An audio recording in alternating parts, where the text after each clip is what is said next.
The Almanack of Naval Ravikant by Eric Jorgenson. Picture this.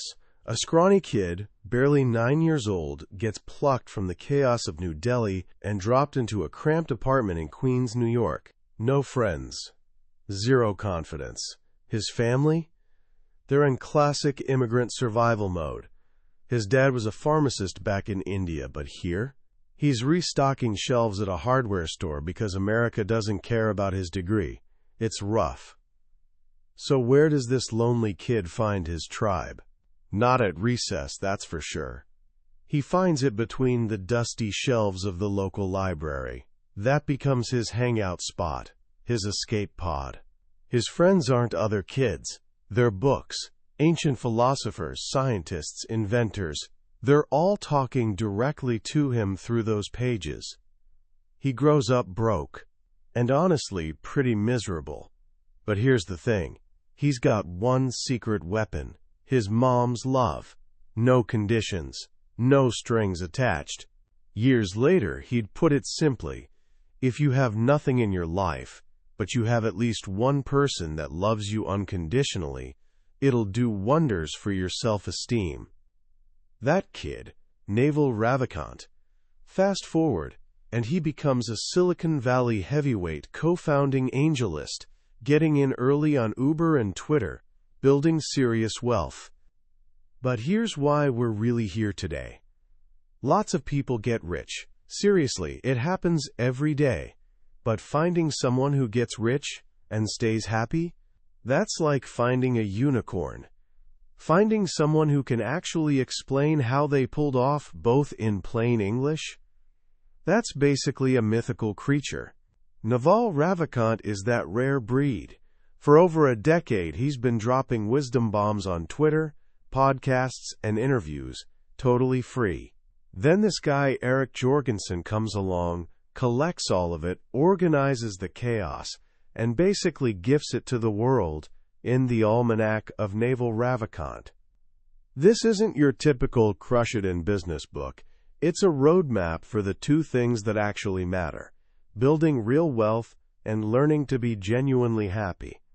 It's sold millions of copies and been translated into dozens of languages, not because it promises overnight riches, but because it offers something way more valuable: timeless principles for not losing your mind in the modern world. Today we're going to distill the most game-changing ideas from this book. Here's my promise. By the time we're done, you'll have a completely new lens for thinking about money, a fresh take on happiness, and you'll understand that both are learnable skills, not lottery prizes. You'll get how to build wealth without relying on luck, and how to find peace in a world that profits from your anxiety. So buckle up. Let's dive into the mind of Naval Ravikant. Most of us inherit the same tired script for success. Study hard, get good grades, land a solid job, grind it out. Do all that, and money follows. Then, happiness, eventually. Right? Naval Ravikant looked at this script and thought, this is completely broken. He watched people crushing 80-hour weeks at restaurants, working their fingers to the bone, staying broke. He saw executives and lawyers rolling in money but drowning in misery. Everyone was playing the game, but nobody understood the actual rules. His breakthrough started with unlearning everything society taught him about money, success, and happiness. As he puts it, I was born poor and miserable. I'm now pretty well off, and I'm very happy. I worked at those. Lesson 1. Most people are chasing ghosts. They want money or status. But these are illusions. Naval makes a crucial distinction here. Seek wealth, not money or status. Sounds like splitting hairs, but it's actually everything. Money, he explains, is just a transfer mechanism for time and wealth. It's society's IOU to you for creating value. Status? That's your ranking in the social pecking order. And it's dangerous because someone has to lose for you to win. Politics, sports, corporate ladder climbing, all status games. Playing them, Naval warns, makes you angry and combative, because you're constantly trying to knock others down to prop yourself up. Wealth, though, that's the real prize. Wealth is assets earning for you while you're binge-watching Netflix. Robots in a factory, software running 24/7, investments compounding. Wealth equals freedom. Not yacht-buying freedom. We're talking about not being forced to show up somewhere you hate at a specific time. So how do you actually build wealth? Not money. Not status. Real wealth. Naval's legendary tweetstorm How to Get Rich Without Getting Lucky lays it all out. It's a skill set anyone can develop. He's convinced that if he lost everything tomorrow and got dropped in any English-speaking city, he'd rebuild his wealth within 5 to 10 years. Not by outworking everyone, but by understanding the principles. First principle: you won't get rich renting out your time. This is the trap nearly everyone falls into. Even doctors and lawyers, high earners, are still trading hours for dollars. Stop working. Stop earning. For real financial freedom, Naval insists you need equity, ownership in a business. Could be tiny slices of public companies through stocks, or a major chunk of something you build yourself. Without ownership, you're just an expensive gear in someone else's machine. Your input directly equals your output. Wealth happens when you break that connection. So how do you get ownership? How do you create something society will actually pay for?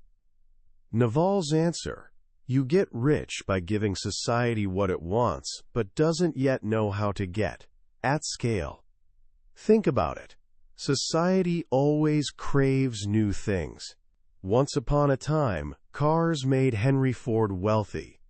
Smartphones made Steve Jobs and his crew rich. Your job? Figure out what that new thing is, something you're uniquely positioned to deliver. Which brings us to one of Naval's most powerful ideas: specific knowledge.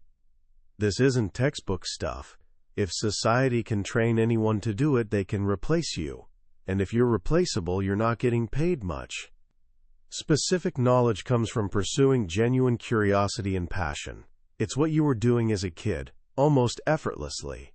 The thing that felt like fun to you but looked like work to everyone else.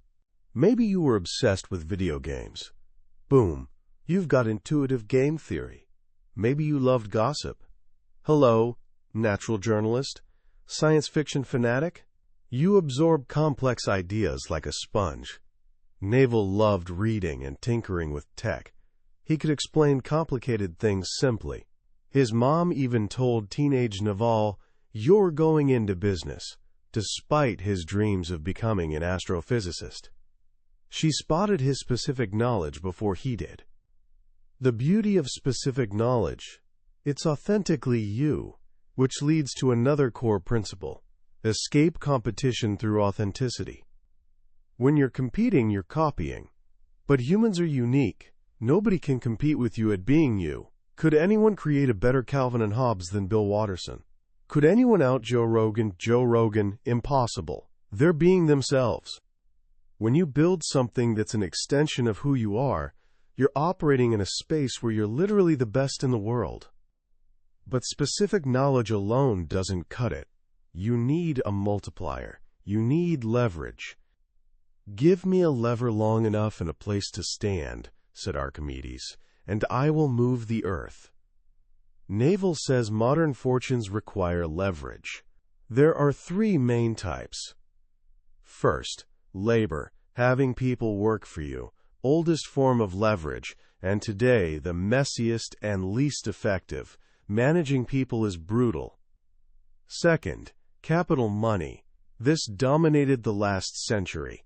People controlling large money pools, bankers, investors, executives, can massively amplify their decisions. Warren Buffett mastered this.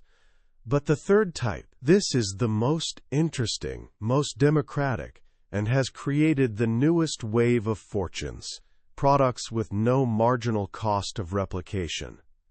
Translation: things you create once that distribute to everyone at basically zero additional cost: books, media, movies, and most powerfully, code. This is permissionless leverage. You don't need approval to start a blog, record a podcast, or code an app, just a computer. This is why podcasters like Joe Rogan earn tens of millions annually. How Google, Facebook, and Microsoft founders built empires. They wrote code that works for them 24/7. Every great software developer, Naval says, has a robot army working the night shift. So the formula crystallizes: arm yourself with specific knowledge, accountability, and leverage. Accountability is the third puzzle piece. Taking business risks under your own name. Society rewards you with responsibility, equity, and leverage when you stick your neck out. Ship captains go down with their vessels. That's accountability. Risky? Sure, because failure lands on you, but success does too, along with the credit and equity. In our world, the downside's limited. No debtor's prison. People forgive failures if you were honest and gave a solid effort. So Naval advises taking on more accountability than feels comfortable. Put your name on things. These three, specific knowledge, leverage, and accountability, work in concert, but they're guided by one final, crucial skill: judgment. In an age of infinite leverage, judgment is everything. Naval defines wisdom as knowing the long-term consequences of your actions. Judgment is wisdom applied to real-world problems. Warren Buffett gets paid for judgment. Nobody asks about his work hours. They trust his decisions. He might think for a year and act for a day, but that single action could be worth billions because it's so highly leveraged. This is why Naval says, earn with your mind, not your time. Your inputs and outputs disconnect. A brilliant software engineer might write a small piece of code in a few hours that creates $500 million in value. 10 other engineers could work 10 times harder on the wrong thing and create zero value. The difference, not effort, judgment. How do you develop judgment? Not in business school. In fact, Naval says skip business magazines and classes. There's no skill called business. Instead, study foundational skills: microeconomics, game theory, psychology, persuasion, ethics, mathematics, and computers. Understand fundamentals deeply. The smartest people, he believes, can explain things to children. If you can't, you don't really get it. Reading is huge here. He says, the genuine love for reading itself, when cultivated, is a superpower. Read what you love until you love to read. Don't force yourself through important books if they bore you. Start with what grabs you, and it'll eventually lead to the foundational knowledge you need. Once you've got this foundation, you need to apply it. That requires a different mindset, prioritization, and focus. Naval is ruthless with his time. Set an aspirational hourly rate for yourself, he says, and make it absurdly high. Before he had money, he set his at $5,000 an hour. Then acted accordingly. Problem worth less? Ignore it. Task someone else can do cheaper? Outsource it. This forces you to value your time and focus only on what truly matters. We spend too little time, he says, on life's three biggest decisions: where we live, who we're with, and what we do. A decade-impacting decision deserves months or years of thought. Finally, all this requires patience. There are no get-rich-quick schemes, he warns. Those are just someone else getting rich off you. Life's returns, in wealth, relationships, or knowledge, come from compound interest. This means playing long-term games with long-term people. When you find the right people and right projects, invest deeply and stick with them for decades. This is how you get rich without getting lucky. Sure, luck helps, but Naval argues there are 4 kinds. First, blind luck, like lottery tickets. Can't control that. Second, luck from hustling, creating opportunities through pure energy. Third, becoming expert enough to spot luck in your field. A skilled investor sees what others miss. But the fourth, most powerful luck, the kind you create. Building such a unique character, such a distinct brand, that luck finds you. Example: if you're the world's best deep-sea diver, and someone discovers a sunken treasure ship, their luck becomes yours. They need you to retrieve it. This kind of luck isn't really luck. It's destiny. You've built yourself so distinctly that opportunities hunt you down. So you apply specific knowledge with leverage, take accountability, exercise judgment, and stay patient. Eventually, Naval says, you'll get what you deserve. But then he drops a fascinating final thought. When you're finally wealthy, you'll realize it wasn't what you were seeking in the first place. But that is for another day. Perfect segue into the second half of his philosophy. Because once money problems are solved, you realize there's a much bigger, much harder game, the happiness game. For most of his life, Naval didn't prioritize happiness.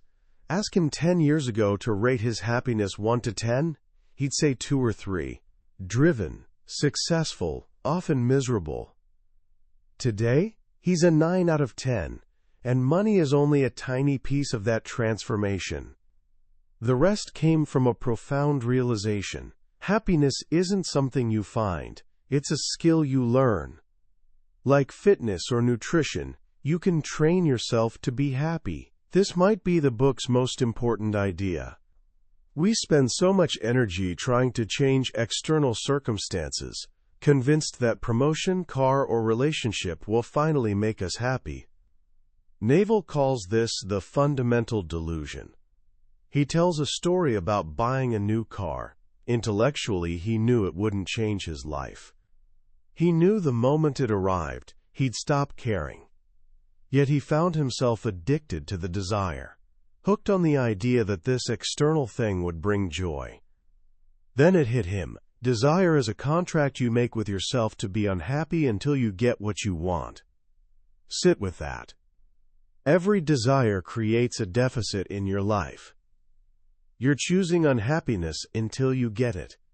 We do this constantly and wonder why we're anxious. First step to learning happiness: choose desires carefully. Naval tries not to have more than one major desire at any time, and he recognizes it as his suffering axis, the one area he's chosen unhappiness to pursue a goal. But the rest of the time, how do we find daily happiness? Naval's evolved definition: happiness is our default state. It's what's there when you remove the sense that something's missing. When nothing's missing, your mind stops running, stops regretting the past and planning the future. In that moment of internal silence, you're content, you're happy. Problem is, our minds are never silent. Constant inner monologue, the monkey mind, always chattering, judging, desiring, fearing. Most of our brain isn't present. It's living in future fantasies or past memories. This, Naval argues, is the source of all unhappiness. How do we quiet the monkey mind and be present? Not by forcing positive thoughts. He points out every positive thought contains its negative opposite. To be happy, you had to be sad. To call someone attractive, someone else must be unattractive. It's all duality. Instead of chasing positive thoughts, seek absence of thought. Seek peace. Peace is happiness at rest, and happiness is peace in motion. If you're peaceful, anything you do becomes a happy activity. This is where habits become critical. Just as you build wealth through good habits, you build happiness the same way. He suggests practical things to cultivate inner peace. Meditation is obvious. He sees it as intermittent fasting for the mind. the art of doing nothing.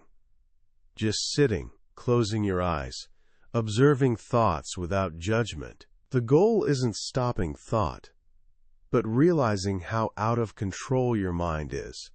When you see your mind for what it is, a mad creature jumping thought to thought, you separate yourself from it. You realize you're not your thoughts. In that separation, liberation. He also suggests simple physical habits. Get more sunlight, daily workouts. Body peace leads to mind peace. Avoid alcohol, sugar, and caffeine for mood stability. He even recommends cold showers, not for physical benefits, but for the mental lesson. Most suffering comes from avoidance. Pain is in anticipation, not reality. Another crucial habit: stop judging. The more you judge, the more you separate from the world. You might get a momentary ego boost feeling superior, but long-term it makes you lonely and see negativity everywhere. The world just reflects your own feelings back at you. This points to deeper truth. Our happiness is entirely internal. Reality is neutral. A tree has no concept of right or wrong. It just is. How we interpret life events is up to us. This is what happiness is a choice means. Not choosing to feel joy, but choosing how you interpret reality. This can be incredibly difficult when things go wrong. His primary tool? Acceptance. In any situation, you have three choices: change it, accept it, or leave it. Most misery comes from not choosing, sitting around wishing you could change something but not acting, wishing you could leave but not leaving, refusing to accept it. That internal struggle causes pain. The single word he uses most in his mind: accept. How do you learn acceptance? His answer is surprisingly profound. Embrace death. When you fully acknowledge your time here is brief and fleeting, a firefly's blink, it brings great meaning to life. You realize most worries don't matter. You're gonna die, and none of it matters.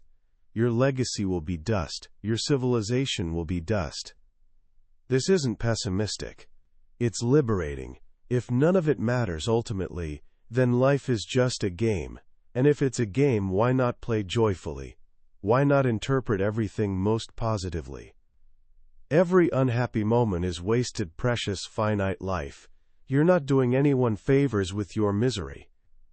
This brings us to one of his most powerful ideas: the single-player game. We are social creatures, obsessed with others' opinions. We play multiplayer games for status, money, social approval. But life, Naval argues, is single-player. Born alone, die alone. All memories, all interpretations, alone. The only scorecard that matters is internal. This is why envy is happiness's enemy. When you're jealous, you're playing multiplayer. He has a brilliant trick for overcoming envy. You can't cherry-pick parts of someone's life: their money, looks, success. You'd have to take their entire life, their anxieties, family, self-doubt, entire consciousness. If you're not willing to do a 100% trade, there's no point being jealous. The goal? Find happiness being you. Get to where you don't want to be anyone else. This whole process, building good habits, learning presence, accepting reality, is about taking responsibility for your internal state. It's about saving yourself. Naval has a powerful mantra about this. Doctors won't make you healthy. Nutritionists won't make you slim. Teachers won't make you smart. Gurus won't make you calm. Mentors won't make you rich. Trainers won't make you fit. Ultimately, you have to take responsibility, save yourself. Nobody's coming to rescue you. Not in wealth, not in happiness. The tools exist. Knowledge is abundant. But you have to do the work. Choose to build yourself, grow yourself, and ultimately free yourself. Freedom is the ultimate goal, not freedom to do whatever you want. That's immature. But freedom from anger, from expectations, from uncontrolled mental chatter. That's the journey. It begins with understanding new wealth creation rules in the leverage age. Continues with realizing happiness is a skill you must cultivate, and culminates in quiet confidence from taking full responsibility for your life, internal and external.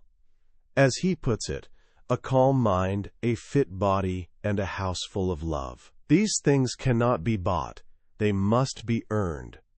As we wrap up our journey through the Almanack of Naval Ravikant, let's reflect on why these ideas hit so hard right now.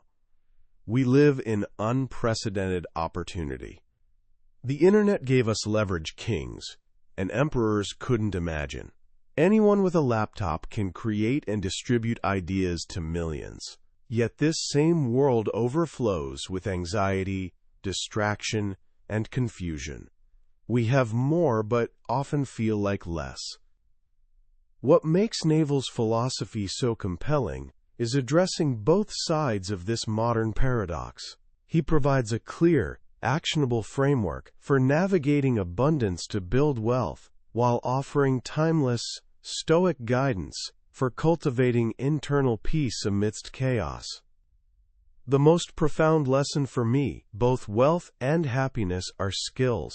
This is incredibly empowering. You're not a victim of circumstances, not defined by genetics or upbringing. You're the architect of your life, and you can learn to build it well.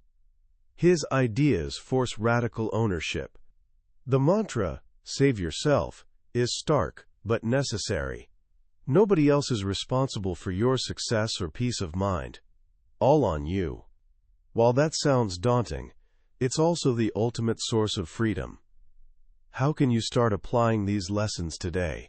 Let's make it super simple. First, on wealth. Ask yourself, what is my specific knowledge? What are you genuinely curious about? What feels like play? Don't worry about monetizing yet. Just identify it. Then start sharing. Use the internet's permissionless leverage. Write a blog. Start a podcast. Create videos. Post on social media. Share what you're learning under your own name. Take on that accountability. That's the first step on the long road to earning with your mind, not your time. Second, on happiness.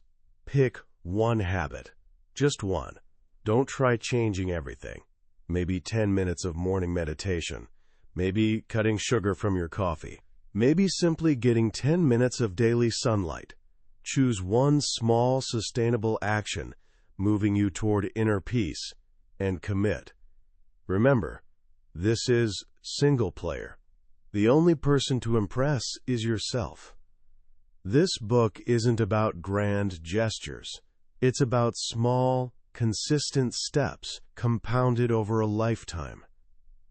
A reminder that the most important battles aren't fought in boardrooms or battlefields, but in quiet moments inside our own minds. That was a summary of The Almanack of Naval Ravikant by Eric Jorgenson. We've touched on core principles today, but honestly, a summary is just a map. Real treasure comes from walking the path yourself. True magic happens in quiet reading moments when a story or simple phrase lands unexpectedly. This overview helps you decide if this book deserves your time. If anything sparks something in you today, grab a copy. Reading it isn't just learning. It's an experience that can genuinely rewire how you see yourself and your place in the world. Book link is in the description below. Also, if you found this summary valuable, hit that subscribe button. We explore a new, life-changing book from the Billionaire's Bookshelf every week, and I'd love you to join our community. Let's keep growing together.